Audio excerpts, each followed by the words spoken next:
The scientists describe the effects of the first stage of the explosion, a thermal flash. The flash of the explosion emitted radiant heat, traveling at the speed of light. It generates temperatures up to 7,200 degrees Fahrenheit, twice the melting point of steel.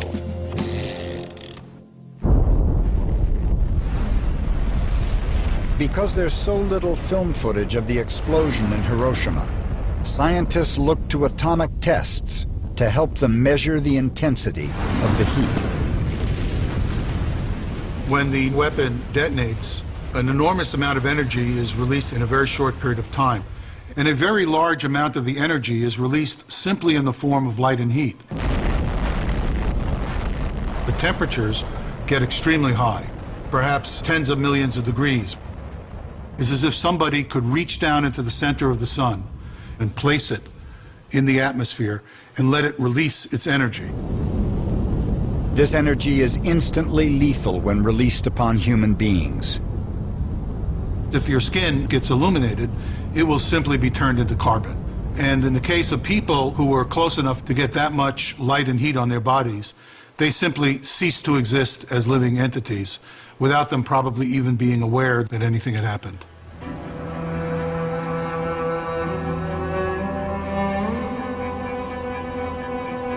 It's impossible to know exactly how many citizens are turned into simple piles of carbon during those first few seconds.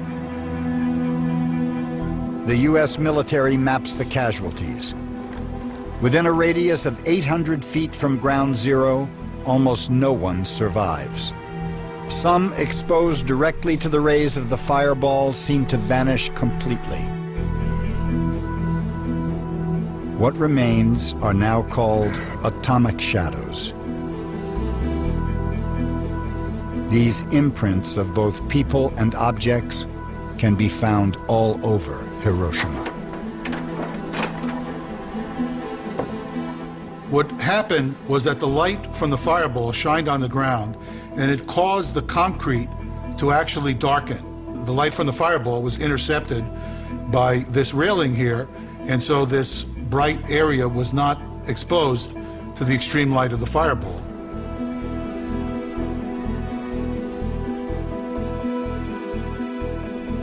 These atomic shadows give scientists a tool to analyze the location of the explosion. And this allowed people to measure the direction and the height of burst of the nuclear weapon, because they could form a plumb line, and from many different directions you can actually get the location of the nuclear explosion. From their calculations, the scientists discovered the Enola Gay hit incredibly close to the target. Just 550 feet, less than 2 football fields away from the T-shaped bridge. More than 50% of those killed within a half-mile of ground zero died of severe burns. Those who survive at that distance are barely alive. This man is suffering from the type of burns that plague Shigeko Sasamori. The flash burns over 2/3 of her body. The little girl who left the house that morning is unrecognizable to her mother when she finds Shigeko 5 days after the blast. When she heard my voice, but doesn't look like me because my face and hair was like a big black football, all round. And where's the nose, where's the eyes? Couldn't tell, all black. Clothing ignited, thatched roofs of houses caught fire.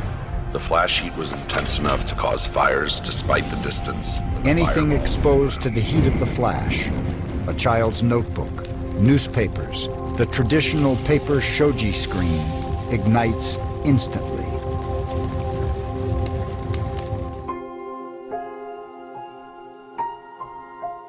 Temperatures higher than 3,200 degrees Fahrenheit fuse even roof tiles into unrecognizable shapes. This intense flash of light burned granite, burned steel, burned iron and glass.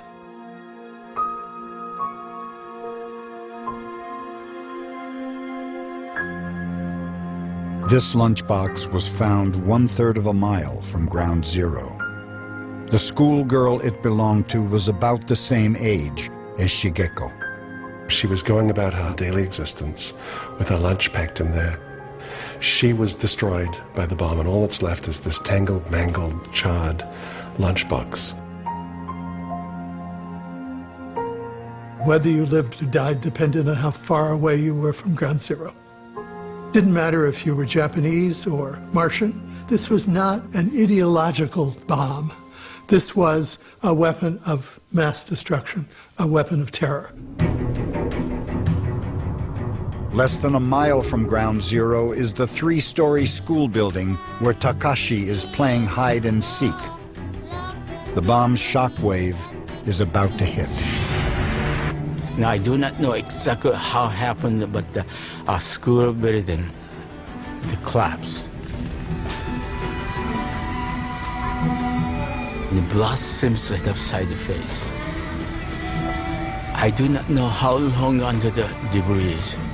Pitch dark. You cannot see anything, even my hands. From my nose, I could not see it.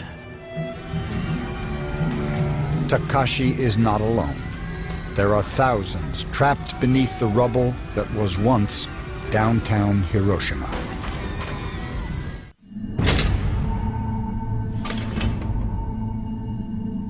The blast wave created by the little boy atomic bomb flattens the city in less than 10 seconds. Over 60,000 buildings were destroyed or severely damaged by the atomic bomb. This represents over 67% of the city's structures. A full minute after detonation, the force of the shock wave jolts the crew of the Enola Gay 9 miles away, 29,000 feet in the air. There was a slapping effect on the airplane. It was the passage of a shock wave. And okay, that's expected. And then a few seconds and another smaller slap. And I don't think anybody on the airplane knew what that was. That second hit means the bomb has exploded as planned, 1,900 feet above the city. To understand the dynamic forces of shockwaves, blast simulations are captured with high-speed photography. Upon explosion, a superheated bubble of air violently pushes outward, creating a shock wave. Now this shock wave, as it expands outward, will reach the ground and reflect off the ground, creating a combination of a reflected shock and a primary shock. And so on the ground, you will do much more damage than would otherwise be the case from the individual shocks. And this is why the attackers of Hiroshima and Nagasaki chose to detonate a weapon a couple of thousand feet off the ground, basically to maximize the destruction to the target. If Little Boy had been dropped on the ground, the Earth would have absorbed most of its energy. But detonation in the air forces the shock wave out, flattening just about everything in its path. There is heavy damage for 3 miles in every direction. More than half a century later, the once devastated city of Hiroshima is completely rebuilt. Few visible scars remain from the bombing. But there is one building that stood almost directly under the bomb's detonation, and it is still here today as a symbol of peace. Once an exhibits building for local business and government, everyone inside was killed instantly. But the building still stands. The dome was built of copper, and copper melts at a low temperature. Light from the fireball was so intense that it basically melted the copper before the shock wave arrived. The shock wave came down vertically, blew through this opening, and just knocked each floor down as it propagated through. So this building is standing because of the peculiar accident that it was almost directly under ground zero. Windows and flying debris become shrapnel as far as 12 miles away from the blast. The damage from the explosion is well documented after U.S. troops arrive. But on August 6th, the violence of the moment is captured only in the survivors' memories. Many of Hiroshima's survivors have painted those first hours.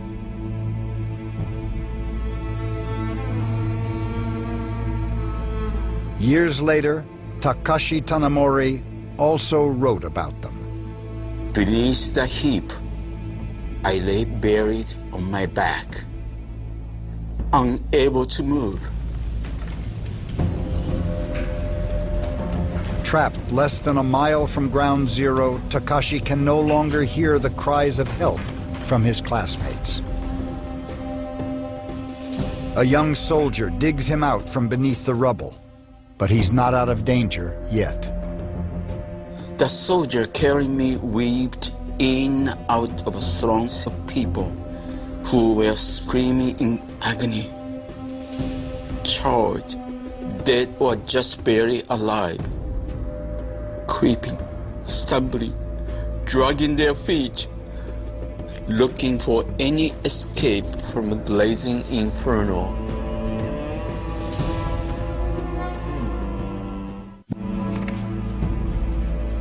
The military analysts studying the destruction report the beginning of a rare phenomenon. In Hiroshima, fires sprang up simultaneously all over the wide, flat central area of the city. People don't seem to understand about this bomb that its main effect is fire. It's not as if a bomb started a fire in one corner of a street and the fire slowly worked its way up to the other corner. Everything was lit instantaneously. These small flames represent the many fires burning in Hiroshima.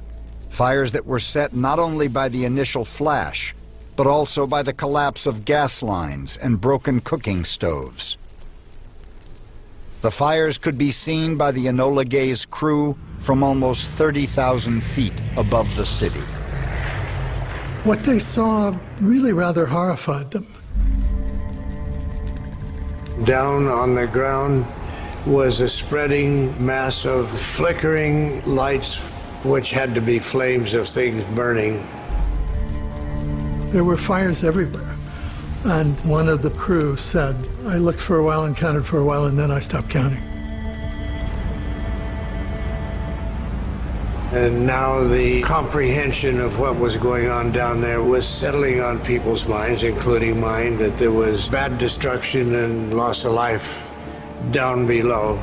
And the hope in everyone's mind was that explosion was of a magnitude that it might affect the end of the war, which it did. The flaming points of light below the Enola Gay are about to turn into something much worse. To see what happens when many small fires are set off simultaneously, Hughes Associates, a group of fire protection engineers, designed a simulation. First, the fire will be very small, and then eventually we'll start to see an effect develop as what happened at Hiroshima. You think of it rather than being cylinders as being, city blocks of burning buildings. In the city, you have uneven terrain. You have hills, you have buildings of different sizes, so you would have uneven airflow. So we set up these sheets of drywall with gaps in them to sort of represent this idea of having uneven terrain, which is going to, introduce a bit of a swirl into the flow, feeding the fire. The heat of the flames sucks in air from the ground. This creates gale force winds of up to 50 miles per hour. At points in time over the city, you would have had fire whirls, these tornadoes of flame, which will appear and disappear as the air is entrained into the fire and forms these vortexes, much